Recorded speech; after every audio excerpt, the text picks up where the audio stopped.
New pension scheme और एक old pension scheme, दोनों एक अलग तरह की स्कीम है। इसमें न्यू पेंशन स्कीम में क्या रहता है कि आपका जो भी फंड रहता है उसमें आप 10% जमा होता है आपका, तो उसका 14% सरकार देती है, जमा करती रहती है। लेकिन एक समय के बाद उसमें आप एक बार ही उसमें 20 से यानी 21% निकाल सकते हैं। इसके बाद जब आप रिटायर होते हैं और तो आपको 60% मिलता है, बाकी 40% वहीं रह जाता है और आपको पेंशन के रूप में मिलता है। और अगर वो पेंशन के रूप में पूरा नहीं मिल पाता है तो जाहिर सी बात है आपके जो भी नॉमिनी रहेंगे उनको भी दिया जाता है।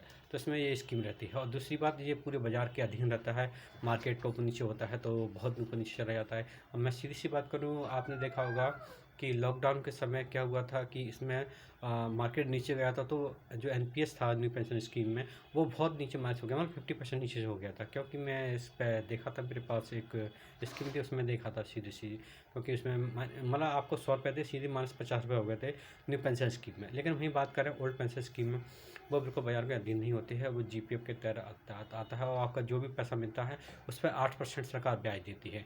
आप उससे बीच में कभी भी निकाल सकते हैं, किसी भी समय आप जरूरत पड़ती है। चाहे आपको बात करें जैसे ब्याह शादी या फिर बीमारी या फिर कोई इलाज वगैरह के लिए निकाल सकते हैं। और दूसरी बात, आप जैसे ही रिटायर होते हैं तो उसमें सैलरी का 50% आपको पर मंथ मिलता रहता है। इसके अलावा वो बाजार के अधीन नहीं रहता है।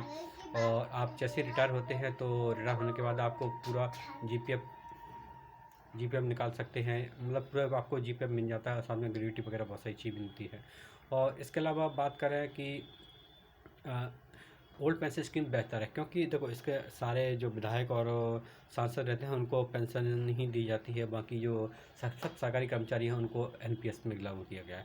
देखो ये तो मतलब सीधी सी बात करें कि एक घर में दो चीज़ हो गई, मतलब आप ये कह रहे हैं कि चलो दो लड़के हैं, उनको एक को अच्छी चीज़ दे दो, एक को अच्छी चीज़ ना दो, सीधी सी बात यही है।